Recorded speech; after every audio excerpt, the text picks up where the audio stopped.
नमस्कार, आप देख रहे हैं जन टीवी और मैं आपके साथ आकांक्षा पारिक। खबरों की शुरुआत से पहले एक नजर हेडलाइंस पर।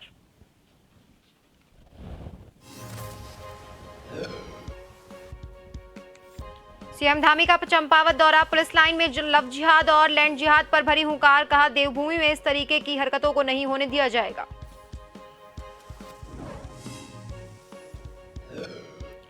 हरिद्वार में बिना अनुमति सरकारी भवन में चल रहा है एनजीओ, मेयर अनीता शर्मा ने व्यक्त की कड़ी नाराजगी, नगर मुख्य आयुक्त पर मनमर्जी से काम करने का लगाया आरोप।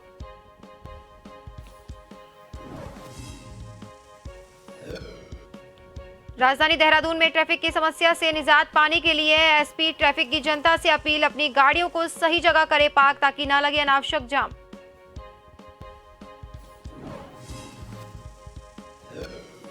मसूरी माल रोड में फैली अव्यवस्थाओं पर व्यापारियों में रोष, प्रशासन पर मसूरी की अनदेखी का आरोप, कहा धीमी गति से हो रहे कार्यों से प्रभावित हो रहा पर्यटक सीजन।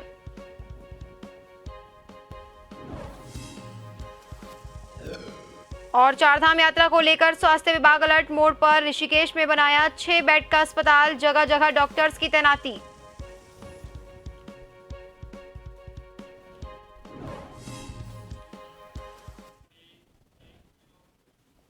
और अब खबरें विस्तार से।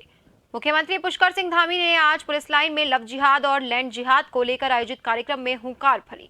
उन्होंने कहा कि देवभूमि में इस तरीके की हरकतों को होने नहीं दिया जाएगा। लव जिहाद और लैंड जिहाद की जो भी कोशिश करेगा उसके खिलाफ सख्त से सख्त कार्रवाई अमल में लाई जाएगी। मुख्यमंत्री ने कहा कि इस तरह के कार्यक्रम अभिनंदन के लिए जरूर होते हैं, लेकिन जिम्मेदारी का एहसास कराते हैं। उन्होंने कहा कि समान नागरिक संहिता के लिए जल्द ही ड्राफ्ट तैयार होने वाला है। जून तक कमेटी इस ड्राफ्ट को सरकार को उपलब्ध करा देगी। इसके बाद उत्तराखंड पहला ऐसा राज्य होगा जहां समान नागरिक संहिता लागू होगा। उन्होंने कहा कि हम देश का सबसे कड़क धर्मांतरण कानून लेकर आए हैं। जिस तरीके से बिना बम गोला बारूद के धर्मांतरण को फैलाया जा रहा था वो गंभीर था, ये बहुत बड़ा षड्यंत्र था।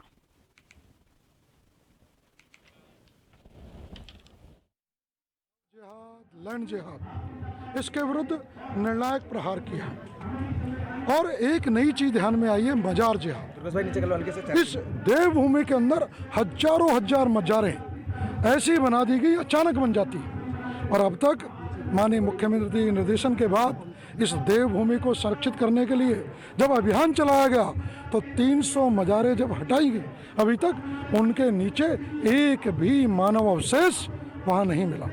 इससे पता चलता है ये लैंड जिहाद का कितना बड़ा षड्यंत्र है, ये देवभूमि के अंदर जनसंख्या असंतुलन करने का कितना बड़ा षड्यंत्र है। ये देश भूमि जिसे पूरा विश्व आस्था के साथ देखता है, बद्री केदार की वह भूमि, उस बद्री केदार की भूमि पर ये जिहादी तत्व जनसंख्या असंतुलन करके इसके आध्यात्मिक स्वरूप को बिगाड़ना चाहते हैं। उत्तराखंड हमारी धर्म, अध्यात्म और सांस्कृतिक रूप से पूरे विश्व की एक तरह से राजधानी है, विश्व का एक केंद्र है, भारत का एक केंद्र है। यहाँ पर जो हमारी धार्मिक संस्कृति है, हमारा धर्म है, अध्यात्म है, वो बना रहे, उसके लिए अतिक्रमण, अवैध कब्जेदारी, सरकारी जो ज़मीनों पर कब्जे हैं, उन सबको एक अभियान के रूप में हम लोगों ने लिया है। उसको अभियान के रूप में हटाएंगे। और उत्तराखंड बहुत शांत प्रदेश है, सब लोग एक दूसरे के साथ भाईचारे के साथ रहते हैं और किसी प्रकार का कोई यहाँ पर मतभेद नहीं है किसी प्रकार। देहरादून नगर निगम स्वच्छता सर्वेक्षण 2023 में अच्छी रैंक लाने की कोशिश कर रहा है। इसी कड़ी में देहरादून की दीवारों पर भी खूबसूरत पेंटिंग बनाई जा रही है। ये पेंटिंग देहरादून की जनता को पर्यावरण संरक्षण और देहरादून को साफ रखने का संदेश दे रही है। मेयर सुनील गुनियाल ने गामा ने कहा कि नगर निगम द्वारा राजधानी स्वच्छ और सुंदर करने का कार्य किया जा रहा है। इसके साथ ही उन्होंने जनता से अपील की कि इस मुहिम में राजधानी देहरादून की जनता का भी सहयोग होना चाहिए। उन्होंने कहा, हमारी कोशिश है कि इस बार स्वच्छता सर्वेक्षण 2023 में नगर निगम देहरादून अच्छी रैंक प्राप्त करेगा।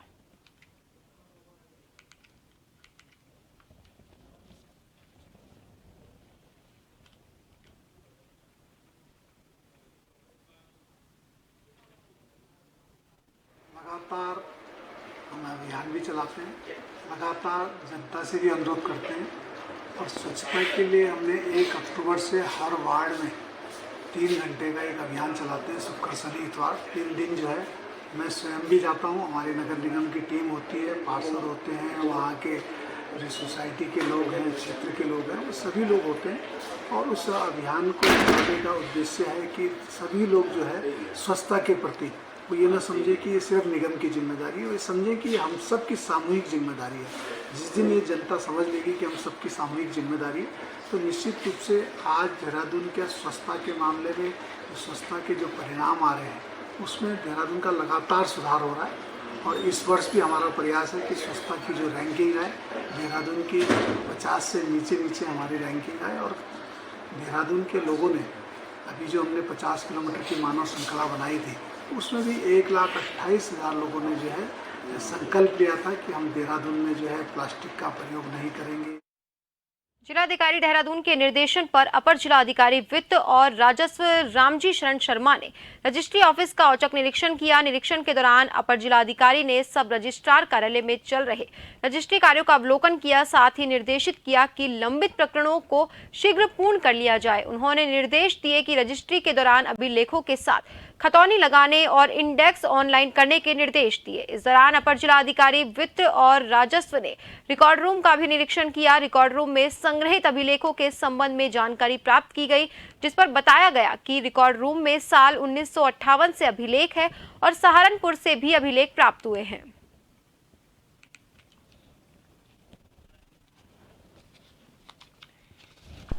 आज रजिस्ट्री ऑफिस का निरीक्षण किया गया और ये देखा गया कि रिकॉर्ड की क्या स्थिति है, क्योंकि ये बार बार आ रहा था कि रजिस्ट्री ऑफिस में भी कुछ सुधार की आवश्यकता है।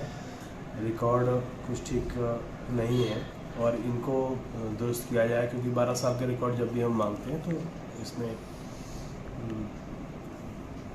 रिकॉर्ड की स्थिति ठीक करने के लिए मांग की गई थी। तो आज मैंने उसका इंस्पेक्शन किया और चीज़ों को देखा, समझा है।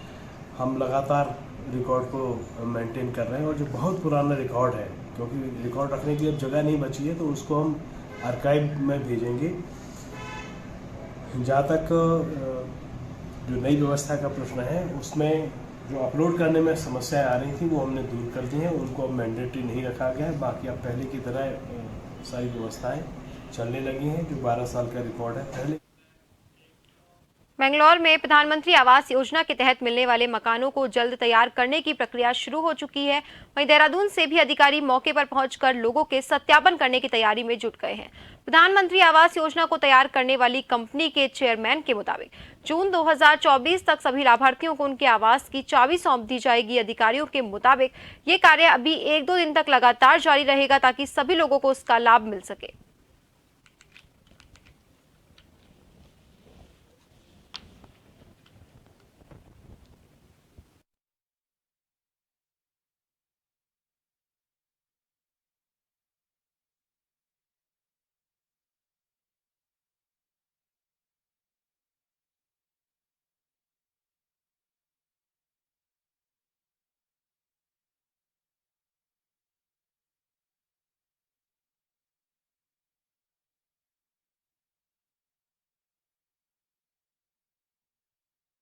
जून तक ही देना है, जून 2024 तक ही हमें फाइनल करना है। और सत्यापन जो फार्म भरे गए थे लाभार्थियों के, उनके लिए देहरादून से नामित अधिकारी आ रखे हैं, ये सत्यापन कर रहे हैं इनके कि ये लोग जो जिन्होंने फार्म भरे थे ये इसके पात्र हैं या नहीं है। प्रक्रिया अभी 4-5 दिन चलेगी जब तक ये 544 फार्मों के सत्यापन पूरा नहीं होता। देखिए, ये फॉर्म पिछले कई वर्षों से भरे जा रहे थे प्रधानमंत्री आवास योजना के, अभी अपने निर्णायक चरण में पहुंच चुके हैं। अब इनमें जितने भी लाभार्थी हैं सबके दस्तावेजों का सत्यापन, भौतिक सत्यापन चल रहा है कि उनके सब यहीं के निवासी होने चाहिए। किसी पात्र का हक न बढ़ जाए और किसी अपात्र को लाभ न मिल जाए। ये प्रक्रिया 1-2 दिन में पूर्ण कर ली जाएगी और अगले वर्ष संभवतः सब लाभार्थियों को भौतिक कब्जा दे दिया जाएगा। राज्य सरकार द्वारा सरकारी भूमि पर हुए अतिक्रमण के खिलाफ चलाए जा रहे अभियान के तहत जिला पंचायत चंपावत भी कार्यवाही पर उतारू हो गया। जिला पंचायत अध्यक्ष चंपावत ज्योति राय ने जानकारी देते हुए बताया कि जिले के लोहाघाट, चंपावत, टनकपुर और बनवसा में कई लोगों के द्वारा बरसों से जिला पंचायत की भूमि में अवैध अतिक्रमण किया हुआ है। उन्होंने कहा, अतिक्रमणकारियों को पूर्व में कई बार अतिक्रमण को हटाने के लिए भी नोटिस दिए गए, लेकिन उनके द्वारा अतिक्रमण नहीं हटाया गया। जिला पंचायत अध्यक्ष ने कहा, मुख्यमंत्री और डीएम चंपावत के द्वारा सरकारी भूमि से 1 हफ्ते के भीतर सरकारी भूमि से अतिक्रमण हटाने के निर्देश के बाद जिला पंचायत अब लोहाघाट, चंपावत, टनकपुर और बनवसा में अपनी भूमि पर हुए अतिक्रमण को जेसीबी की सहायता से ध्वस्त करेगा।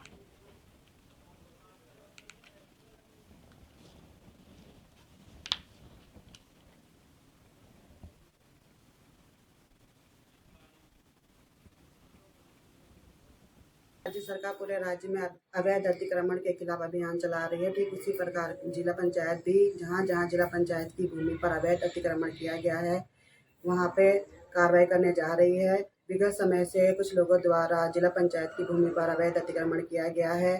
कुछ लोगों को जिनके नाम पर दुकान आवंटित हैं, उनके द्वारा स्वयं रोजगार न करके दूसरों को 4-5 हजार में दुकानें दी गई हैं।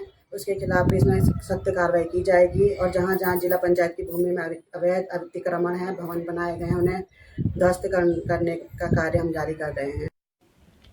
लक्सर के पुरकाजी मार्ग पर लंबे समय से धरना प्रदर्शन पर अड़े एक निजी औद्योगिक संस्थान से वीएसएस प्राप्त पूर्व कर्मचारियों को जनप्रतिनिधियों का भी समर्थन मिल रहा है। दरअसल खानपुर के ब्लॉक प्रमुख मनीष चौधरी पुरकाजी मार्ग पर स्थित लक्सर की एक निजी फैक्ट्री के पूर्व कर्मचारियों के धरना स्थल पर उन्हें समर्थन देने के लिए पहुंचे।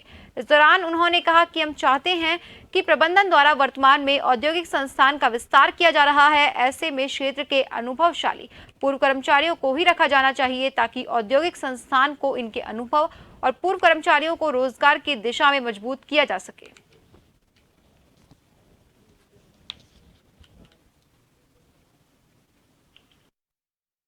तो ये है कि हम यही चाहेंगे, अगर कंपनी बड़ी हो रही है तो कम से कम जो कर्मचारी पहले थे पुराने उन्हें रखा जाए, क्योंकि अब नए रखेंगे तो उन्हें तो एक्सपीरियंस नहीं है। ये हमारे पुराने कर्मचारी हैं, ये हमारे भाई भी हैं, तो हम यही चाहेंगे थे कि दोबारा इन्हें ही रखा जाए ताकि इन्हें भी लाभ मिले और कंपनी को भी इनका जो एक्सपीरियंस है उसका लाभ मिले। कल प्रमुख साहब के पिताजी भी आए थे यहाँ पर हमारे धरने पर, और हमारा दुख देखकर उन्होंने आज जो प्रमुख साहब को यहाँ खुद भेजा कि भाई हम आप लोगों की मांग को ऊपर तक पहुँचाएंगे, दिल्ली तक पहुँचाएंगे और ये हमारा सहयोग भी करेंगे पूरा। और इनका कहना आपको सब कुछ इन्होंने बता दिया कि पहला अधिकार भी हमारा ही बनता है इस कंपनी में, क्योंकि हमने भी इस कंपनी को 8-9 साल दिया, खून पसीने से खड़ा किया इस कंपनी को, तो ये भूल नहीं सकते हमारा खून पसीना। हम जो पीछे नहीं हटेंगे और हम चाहते हैं कि प्रमुख साहब के माध्यम से ही हमारा काम बने और हम दोबारा फिर फैक्ट्री में नौकरी करें। उम्मीद रखते हैं, हमें पूरी उम्मीद है, 100% उम्मीद है कि हमारे अपनी बातों को खरा उतरेंगे, क्योंकि युवा और क्षेत्र में काम भी बहुत बढ़िया तरीके से। लक्सर नगर कस्बे में कोतवाली पुलिस द्वारा अमरजीत सिंह के नेतृत्व में अन्य पुलिस चौकी प्रभारियों द्वारा अतिरिक्त पुलिस बल के साथ किराएदारों के सत्यापन हेतु एक विशेष अभियान छेड़ दिया गया। लक्सर कोतवाल अमरजीत सिंह के मुताबिक वरिष्ठ पुलिस अधीक्षक अजय सिंह द्वारा विशेष निर्देशों के उपरांत इस कार्यवाही की शुरुआत की गई है। वहीं वरिष्ठ पुलिस अधीक्षक द्वारा जारी निर्देशों के अनुपालन में भारी पुलिस बल के साथ किराएदारों के सत्यापन अभियान को विशेष रूप से युद्ध स्तर पर अंजाम दिया जा रहा। इतना ही नहीं बल्कि किराएदारों और मकान मालिकों द्वारा अनियमितताएं पाए जाने पर मौके पर ही कम से कम 10,000 रुपए का चालान भी मौके पर ही किया जा रहा है। लक्सर कोतवाल अमरजीत सिंह के मुताबिक आज सुबह 9 बजे तक 20 चालान काटकर आरोपियों को आर्थिक दंड दिया जा चुका है। वहीं पुलिस के मुताबिक इस अभियान को नगर क्षेत्र में निरंतर आगे भी ऐसे ही जारी रखा जाएगा।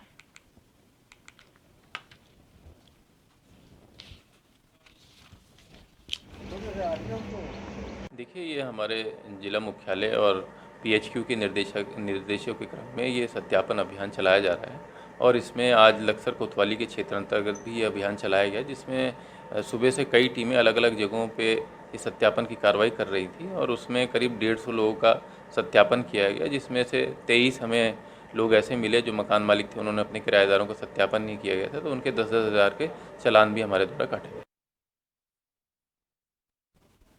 और इसी के साथ खबरों में वक्त तो चला एक छोटे से ब्रेक का। जल्द हाजिर होंगे, बने रहिए जन टीवी के साथ।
अग्निशमन विभाग और दुग्ध संघ कर्मियों ने संयुक्त रूप से नैनीताल दुग्ध संघ लालकुआं में मॉक ड्रिल किया। इस दौरान आग को कैसे बुझाना है, इसको लेकर अग्निशमन विभाग के अधिकारियों द्वारा दुग्ध संघ कर्मियों को ट्रेनिंग भी दी गई। आपको बता दें, फायर सीजन में आग लगाने की घटनाओं पर रोक लगाने हेतु अग्निशमन विभाग पूरी तरह से मुस्तैद है और सरकारी संस्थानों विद्यालयों में जाकर मॉक ड्रिल के तहत लोगों को ट्रेनिंग दी जा रही है। इसी कड़ी में नैनीताल दुग्ध संघ लालकुआं में अग्निशमन विभाग के अधिकारियों द्वारा दुग्ध संघ कर्मियों को आग बुझाने की ट्रेनिंग दी। इस मौके पर मुख्य अग्निशमन अधिकारी संजीव कुमार ने बताया कि फायर सीजन को लेकर विभाग अलर्ट मोड पर है और जगह जगह जाकर लोगों को आग बुझाने के तरीके बताए जा रहे हैं।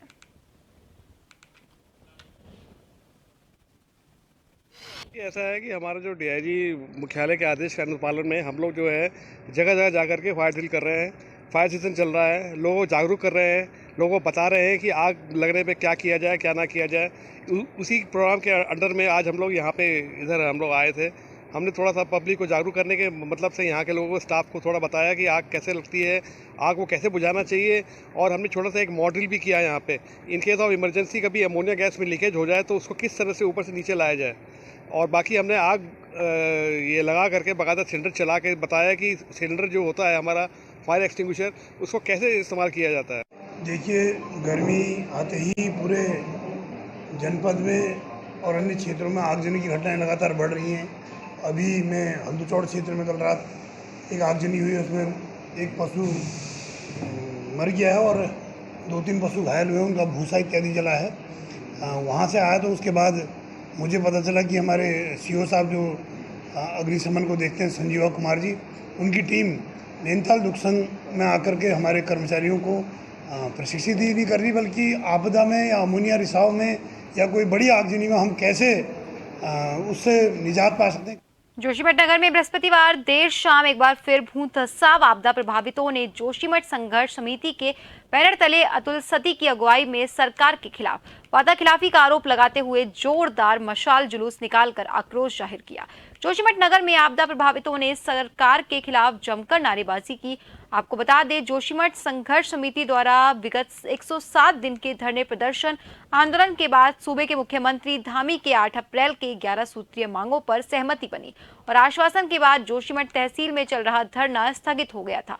लेकिन 20 दिन का समय बीतने पर भी सरकार द्वारा आपदा प्रभावितों के लिए कोई जमीनी कार्य 11 सूत्रीय मांगों पर नहीं हुआ, जिसको लेकर फिर से आपदा प्रभावितों ने सरकार के खिलाफ आर पार की लड़ाई शुरू कर दी है। भगवान बद्री विशाल जी के धाम के कपाट इस साल 27 अप्रैल सुबह 7:10 पर ग्रीष्मकालीन हेतु खोल दिए गए थे। जिस दिन से भगवान बद्री विशाल जी के धाम के कपाट खुले, तब से लेकर आज तक भगवान बद्री विशाल जी के धाम में रिकॉर्ड तोड़ तीर्थयात्रियों का आवागमन देखा गया। इस साल भगवान बद्री विशाल जी के धाम में रिकॉर्ड तोड़ तीर्थयात्री पहुंच रहे हैं, जिसके चलते भगवान बद्री विशाल जी के धाम में इस वक्त चारों तरफ देश और विदेश के कोने कोने से पहुंचे हुए तीर्थयात्री ही दिखाई दे रहे हैं। ऐसे में खास बात तो ये है कि भगवान बद्री विशाल जी के धाम में अब मौसम काफी अच्छा और सुहाना हो चला है। चटक धूप खिली हुई है, जिस कारण नारायण धाम में आजकल माहौल कुछ अलग ही बना हुआ है। आईआईटी रुड़की में 11 मई को नेशनल टेक्नोलॉजी डे के मौके पर मल्टी एक्टिविटी सेंटर ऑडिटोरियम में कार्यक्रम आयोजित करते हुए नेशनल टेक्नोलॉजी डे मनाया गया। इस कार्यक्रम में उत्तराखंड के राज्यपाल गुरमीत सिंह भी शामिल हुए। कार्यक्रम में महिला सशक्तिकरण, कनेक्टिविटी, जैविक खेती, स्थानीय उत्पादों, पर्यटन कल्याण, स्वयं सहायता समूह, आयुर्वेद के साथ कई अन्य महत्वपूर्ण विषय पर चर्चा की गई है। कार्यक्रम में बताया गया कि आईआईटी रुड़की के पास जितने इंडस्ट्रीज उनको मैन्युफैक्चरिंग में मदद करते हैं और जितने भी आसपास स्कूल के छात्रों को विज्ञान और टेक्नोलॉजी के बारे में जानकारी देते हैं। इस मौके पर मैं जितने भी आईआईटी रुड़की के एलुमनी हैं उनको भी मैं अप्रिशिएट करना चाहता हूं कि उन्होंने यहाँ से विद्या ग्रहण करके, यहाँ से एजुकेशन प्राप्त करके पूरा दुनिया में योगदान दिया है। अगर आप स्कैनिंग करेंगे तो आपको पता चलेगा कि आज के दिन में पूरी दुनिया में पूरे राष्ट्र में जो नेशनल बिल्डिंग किया है और टेक्नोलॉजी का, और ये जगह तो सिविल इंजीनियरिंग की एक गढ़ रहा है। और जिस प्रकार से इन्होंने माँ गंगा कैनाल और इंजीनियरिंग को मिलाया है। इन दिनों राजधानी देहरादून की पुलिस ट्रैफिक को लेकर सख्त रुख अपनाए हुए है। राजधानी की सड़कों पर जगह जगह टोइंग की कार्रवाई की जा रही है, लेकिन आम जनता फिर भी ट्रैफिक नियमों का लगातार उल्लंघन कर रही है। ऐसे में एसपी ट्रैफिक अक्षय कोंडे ने कहा, सब लोगों से अपील है कि अपनी गाड़ी को सही जगह पार्क करें। गाड़ी गलत पार्क करने से अनावश्यक ट्रैफिक जाम की समस्या बढ़ जाती है, जिससे आमजन को भी समस्याओं का सामना करना पड़ता है।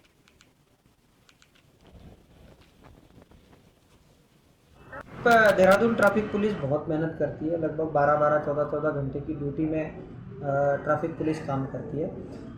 जो हमारे क्वालिटी एस्पेक्ट्स है या क्वालिटी चलान्स है, जैसे नो पार्किंग, गाड़ी रोड पर खड़ी ना हो, ड्रिंक एंड ड्राइव ना करे, मैं सबसे अनुरोध करूंगा कि इस तरीके से ड्राइविंग हो या इस तरीके से बिहेवियर हो जिससे ट्रैफिक का फैसिलिटेशन ज़्यादा हो। आप लेफ्ट टर्न ब्लॉक ना करें।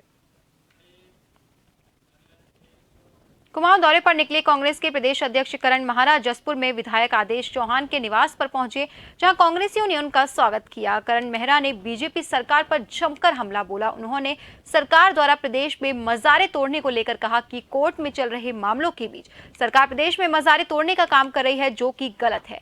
वहीं उन्होंने निकाय चुनाव में कांग्रेस की मजबूती के लिए कहा कि कांग्रेस ने प्रदेश में सर्वेक्षण के पर्यवेक्षक नियुक्त किए हैं और पार्टी प्रदेश भर में भी सर्वे करवा रही है। अब मोदी मैजिक खत्म हो चुका है, जिसका उदाहरण कर्नाटक का चुनाव है।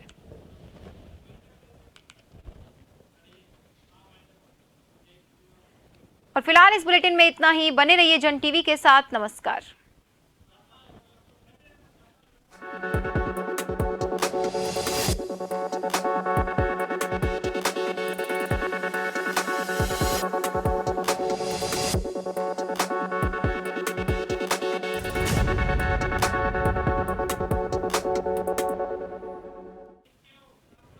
और इसी के साथ अब आपको सीधा ले चलते हैं जयपुर के शाहपुरा, जहां सीएम गहलोत महंगाई राहत कैंप का अवलोकन कर रहे हैं।